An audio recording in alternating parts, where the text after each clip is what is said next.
What the? Yeah, that was 50 to 100 in like, what the hell? So now we're here at 90 kilometers an hour. Let's go.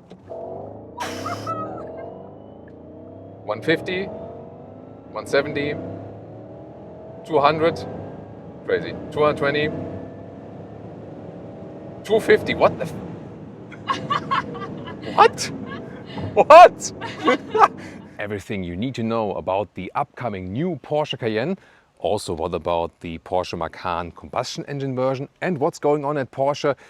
You've maybe read the news that they dropped revenue massively. What do they have to do now? What are the problems? Later on, more about that. We'll start here with the new Porsche Cayenne, the first electric Cayenne, the full electric Cayenne. A tour now with Thomas and Autogefuehl in 4K, full screen, full length. Let's go. Here still in the camouflage paint, but you can already see the daytime running light signature. They took the base platform from the Porsche Macan Electric, but now redeveloped it so that they already somehow talk of a new platform even for this full electric Cayenne model. And you can see it has the strong Cayenne stance. This one is also the Cayenne Turbo, the most powerful model, and the numbers already are pretty impressive. 0 to 100 kilometers an hour is under 3 seconds in the acceleration figure, and 0 to 200 kilometers an hour is under 10 seconds. And top speed, 250 kilometers an hour or 155 miles per hour. This is really supercar-alike, definitely, from these figures. These are 22-inch wheels, the biggest ones that will be available. Of course, smaller ones will be there too. Typical Cayenne styling also in the side profile. However, this one here is a little bit longer than the combustion engine version. So the length I'll calculate with at the moment is 4.97 meters or 196 inches. This one also massively more wheelbase than the combustion version, so this one will be having more legroom here, especially in the rear, and it will still be able to carry 3.5 tons in towing. That is kind of special for an electric vehicle. In the rear there will probably be light strip going through. Here you can see these are like camouflage plastic parts still to hide the final design. Soon more about that. This interesting special feature for the Turbo gets this flap, aerodynamic flap, that goes out in high-speed driving then to increase aerodynamic efficiency. Here this diffuser styling in the lower part.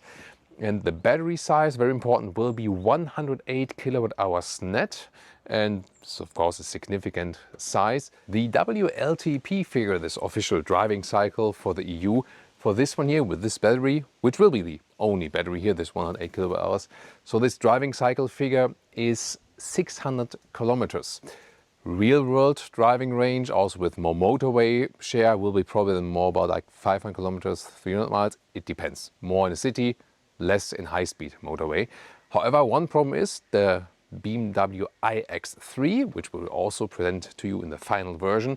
This one will have an 800 kilometer WLTP figure. Yes, it's a different segment, it's a smaller one, but still with electric vehicles, people more and more think about, hey, they compare in like between segments also, and they, hey, if I come like 150 kilometers more with the iX3, I maybe go for this one and also pay half the price. So this is a problem for the big new Porsche Cayenne Electric. However, the performance figures, as I just said, speak for the vehicle if you want this really hard punch. And also it recharges extremely quickly. So here, there's a charging flat, cannot open it at this moment yet. 800 volt infrastructure or architecture, and the charging peak is 400 kilowatts, and it's also remaining like over like a very wide span. And now think about this, 108 kilowatt hour battery, and it charges from 10 to 80% in 16 minutes. This is incredible, and among the leading cars there, definitely. You know, there is, for example, the Zeekr 7X, which also has a very quick charging possibility. This one, for example, to mention, but definitely here among the top ones in the super fast charging. So this will be the thing. Yeah, you can then maybe do a quick motorway trip and get some energy back in the car very quickly. Then about suspension, air suspension is standard, optional rear axle steering up to 5 degrees in the opposite direction. And this one will be optional, also available with the Porsche Active Ride. This is this hydraulic system, one hydraulic pump per wheel, that the car is always remaining upright. It's not a necessary feature. We've tested it, for example, with the Porsche Panamera and also with the Porsche Taycan. It's super interesting technology-wise, but the base suspension will probably give you, let's say, a more natural feeling of the vehicle. And very important here, the Cayenne Electric will run parallel with the so far combustion engine model of the Cayenne. It's exactly the same thing they should have done with the Macan. They dropped the combustion engine Macan, huge problem for Porsche. We'll also at the end of the video talk about this issue, because there's news also about the Macan combustion version. And now a concise charging test. We have driven this one here under 10% state of charge. It's a new Porsche charging lounge. It's really high class stuff. And then let's see how long we take and how high is the charging peak and also where it's maintained. Here we can see, I mean, we just plugged in and we're already at 350 kilowatt almost.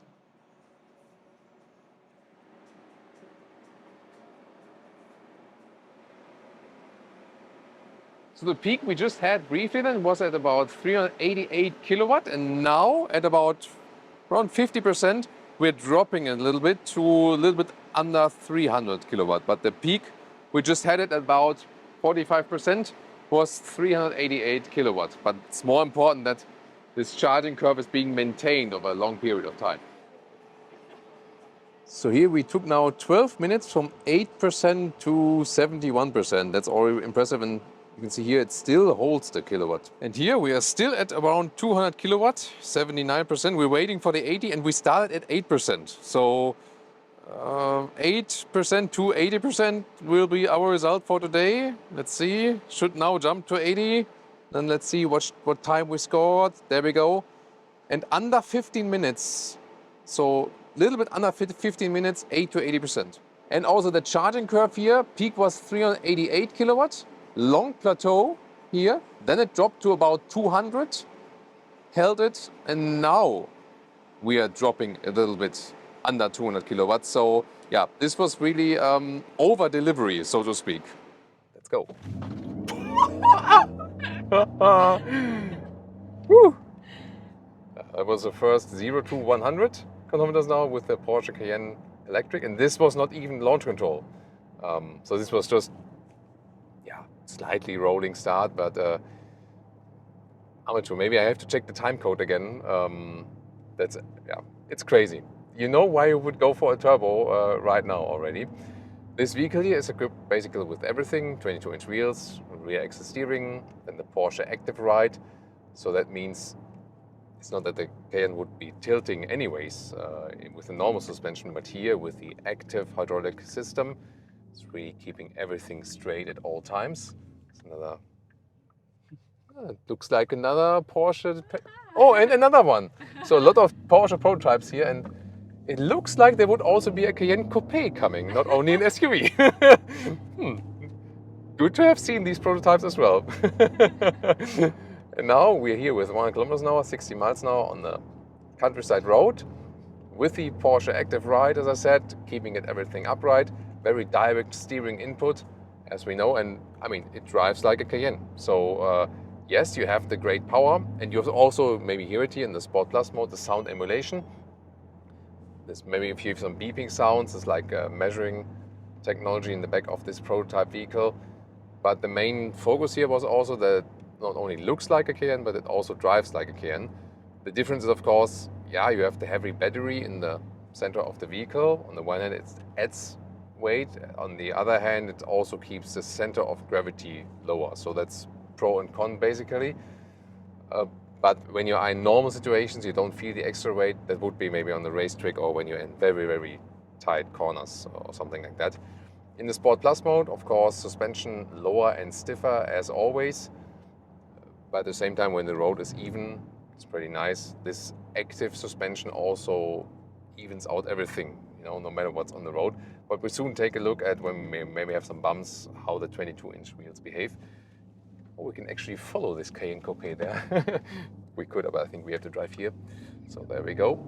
Oh, it's really nice punch out of the corner. So it drives extremely agile, and you have to think about this is almost 5 meters long, and you don't feel it at all. So the rear axle steering also fakes a shorter wheelbase, especially when you're driving a little bit slower. You can also go back to the normal mode. then the sound emulation is shut off. Suspension is a little bit more forgiving. If you want more comfort, of course, then don't go for the 22-inch wheels. Just pick smaller ones, for example, that they have some more dampening from the tire. But you can compare it, for example, to the Porsche Macan Electric, which is the smaller model at the same time, because this one drives so agile, and with the rear axis steering and this Porsche Active Drive, it doesn't feel that much bigger. At least not in normal situations. Of course, at some point you would feel it when you are really pushing the vehicle. But here also, even in the city, you have fun driving because of the direct steering.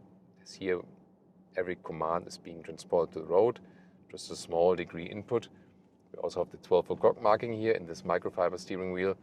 We are not allowed to show you more of the cockpit here, because that's for release at a later stage. What I can tell you is that we can expect a new kind of infotainment system with a curved display, actually. This is interesting. You can reach the lower portions of the infotainment. It'll be a little bit easier to control it. At the same time, you can see the upper part. So far, manufacturers have it more like curved that way around from the whole cockpit perspective. In this case here, it's curved like this, so very interesting. More taking over some more smartphone technologies. But at the same time, I'm happy it's not only about the smartphone, but really about driving the vehicle. And yeah, I wouldn't say we have less fun, maybe even more fun than with the Macan combustion engine. There is, of course, this sound difference that will always be the same, unless manufacturers start also offering us maybe like naturally aspirated V8 sounds. Well, there's a Cayenne Coupé combustion engine, Cayenne S.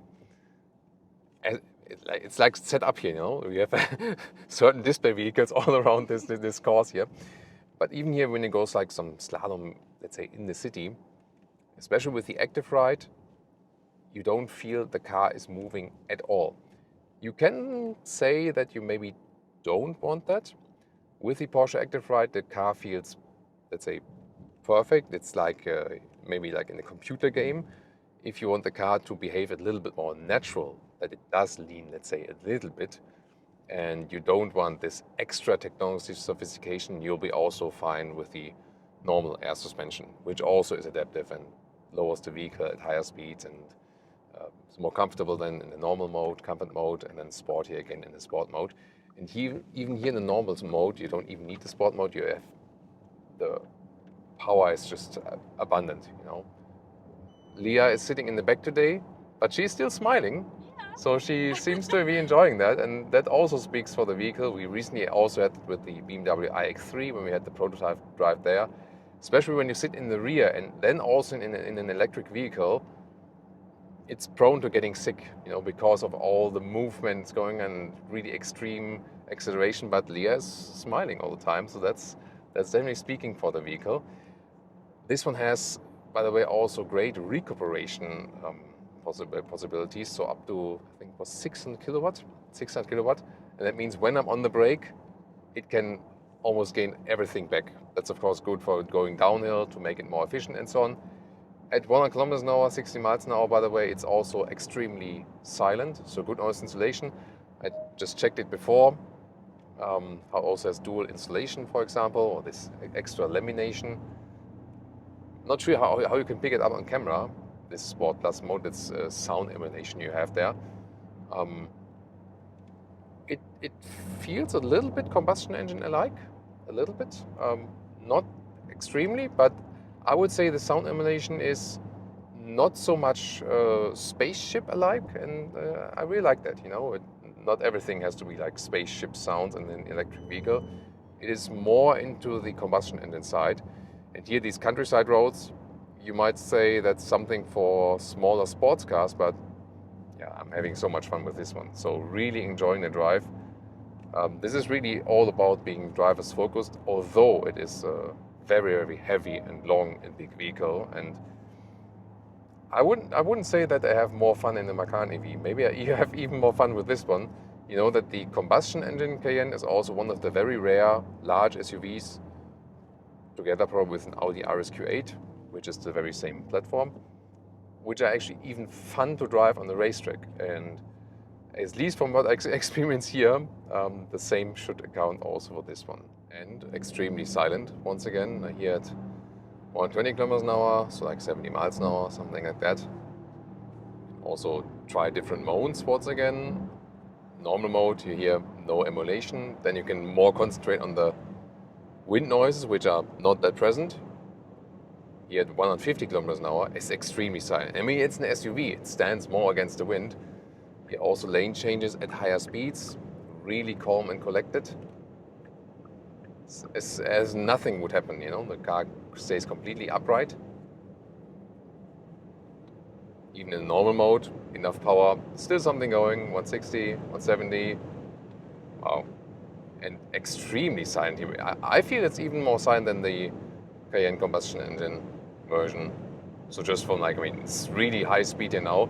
And also finely tuned the brakes, good feeling for it. You don't have, I mean, it's like a good brake blending, you know, between rig operation and using the friction brakes. But in most of the cases, you will only use the rig operation. Only when you like really do like really hard emergency braking, then you will also use the friction brakes. But this one is definitely more than enough Autobahn proof.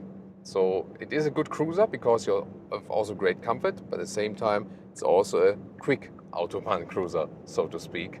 Yeah, definitely enjoying every minute of this driving part here. Wow. So driving wise, not only promises what it holds, not only holds the promises, but even over delivers definitely. So great motorway vehicle, and I honestly feel that I think it even drives better than the Macan electric here. So you know, we have this one topic of how much money are you still willing to pay for a Porsche? That is a thing that also moves the whole brand, and other competitors are also offering great vehicles, and also if you think about price-performance ratio.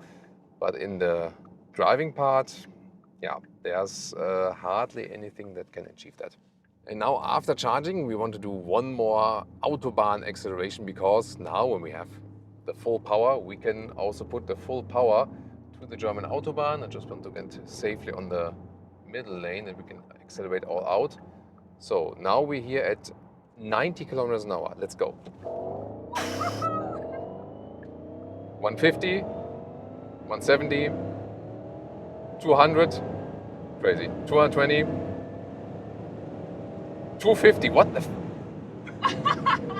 what? What? Okay. What was that? I don't know, it's just that maybe it felt a little bit, you know, that one episode where I was in the Rimac Nevera, like this hypercar comes close to it. It's crazy, absolutely crazy. I mean, you cannot see the instruments here today, as I said, this is still a secret, but I was just looking at the number in the head-up display. It's like, is this fake? Yeah. But Leah's still having fun. It's pretty cool. So smiling all the way. Wow, this is like insane acceleration, really insane acceleration. And you do not have the same acceleration if you're under 10% state of charge. So at some point, it also wants to save some energy. Whoa, crazy stuff. That is definitely off the charts in any. I mean, it's a large SUV. I mean, yeah, but you hardly feel anything from it. And to me, the most important thing is you don't get sick. You know, car is also being kept upright in this, like in a lateral way. And usually, when you have so harsh accelerations, you tend to get sick. But here, it's not the case at all. Actually, here now getting off the motorway as well, and then you can see here this active ride in action. Car stays again upright, and I feel I'm driving a small sports car, literally. Well, and it gets even more extreme because I have this button here, the push to pass button, and then I have 10 seconds of maximum power and maybe some 50 to 100. Let's see, let this car pass. So we can see everything is going on in that corner. Just to be really safe, because it's gonna launch. What the? Yeah, that was 50 to 100 in like, what the hell? Pricing. Porsche promises that the price of a base Cayenne Electric, and they were just called Cayenne Electric, which is a good move. They don't need to have another name for that. Will start approximately at the price of today's Cayenne plug-in hybrid. For example, the German price would be 116,000 euros for a base version. Here the turbo, of course, will be way higher than that, maybe like 160, 180, something like that. So as I said earlier, it might be a problem because in the electric vehicle world, people look at the price or the leasing rate, and then they look at what do I get for a range for the price I invest. And this is, for example, better with the BMW iX3. However, then, as I said, the Cayenne is the larger vehicle. This one here recharges extremely quickly, and as the turbo, incredible performance figures considering this is still like a 2.5 tons of weight with a big battery and so on. I will be looking forward to the very final version, also for the whole interior we could not show you today and so on. But what about in general? You know, looking at the Porsche brand, you can see here, for example, we had the studio here and then get some 911 there in the background as well, another Cayenne prototype. So there were several issues. Maybe you've read the news and saw, oh, wait a minute, Porsche has dropped revenue by 90% in the last quarter. That is extremely massive. Porsche used to be the cash cow of the Volkswagen Corporation. Now Skoda is the most profitable brand at this moment in the Volkswagen Corporation. But what's happening with Porsche? First of all, that's counted for all manufacturers, especially for the German ones. The revenue in China has been dropping because the Chinese manufacturers, they have been pushing all the EVs to the markets. People are buying the Chinese corporations, especially in the electric vehicle segment, and of course more EVs in general. So the Germans sell less cars in China. That's the main profit margin problem. Then also especially bad for Porsche, the Trump tariffs. So Porsche is only producing in Germany, so they cannot produce, at least not yet, in the US. So they are massively hit by the tariffs. That's the second big problem, which is also then pushing down the revenue. And of course, third huge problem, they've dropped the combustion engine Porsche Macan. There's at the moment only the electric Macan left. And you have to think about the Macan combustion engine was their most sold model. And if you drop your most sold model, of course, the revenue also massively goes down. I cannot understand the decision, how they could have done this decision that way, because yes, people are buying more and more electric vehicles, but there is this transition period definitely where you have different technologies, you know, and people, some still buy the combustion engine, some buy the electric version. And yeah, the electric Macan is also sold, but of course not in the same amount as you were been selling the Macan combustion engine. And what they've decided now, they basically are going backwards now again, and they say they will launch a new Macan combustion engine version, which probably will not be called Macan, but something else. But this will take a few more years. You know that so far Macan was on the same platform like the Audi Q5. Probably the same will happen again, and then they will put another naming that they still have a smaller version than the Cayenne in the combustion engine segment. But this will not be this year, not next year, and probably also not the year after that. It will take some more years to develop this fully new vehicle then again. And I think it's a very necessary step to offer this one in that segment again. And of course here with the all-new Porsche Cayenne Electric, another step for a wider model portfolio. What do you think? What do you think what Porsche needs to do right now? And would you be interested in the electric Cayenne here, or would you rather be still buying the combustion engine Cayenne? Tell me in the comments. And now tune into more Cayenne content here on Autogefuehl.